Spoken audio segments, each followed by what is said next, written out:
Now, despite what you might be thinking, these two circles are not equal. I repeat, these two circles are not equal. One is in fact larger than the other. What I need you to do is determine which one that is. So, please raise your hand if you believe the blue circle is larger than the red. All right. Please raise your hand if you believe the red circle is larger than the blue. All right, very good. Now, before I said anything about these two circles, what was your first instinct?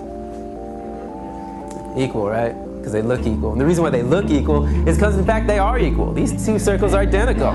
Yet I got just about every one of you to raise your hand and say that they're not.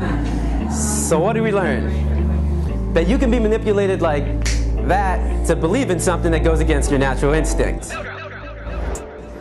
Just imagine as a child you're taught that the blue circle is larger than the red. If you say it enough times, you convince yourself that's the truth.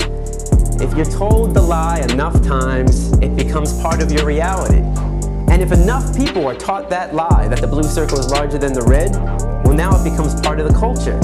And if that culture then passes that misinformation along to the next generation, well, now it becomes tradition. Industry has won. Americans have lost. But we have an option to change that by becoming informed about what the human being eats. All of you out there that are suffering, your families are suffering, and you're looking to modern medicine for a solution, stop looking.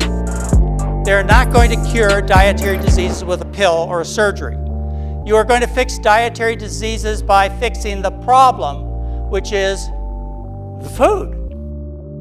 Every 5 years, the U.S. Department of Agriculture creates dietary guidelines for Americans. The committee who writes these guidelines has been made up of individuals who have received money from McDonald's, the National Dairy Council, the American Meat Institute, the National Dairy Board, the National Livestock and Meat Board, the American Egg Board, Dannon, candy and sugar companies, Coca-Cola, and Anheuser, just to name a few, which means we are getting our dietary recommendations from the very industries that are killing us. And when the USDA makes a pyramid or a power plate every 5 years for the American public, they're going to guarantee that on that plate are going to be foods which, when consumed, will result in millions of Americans perishing.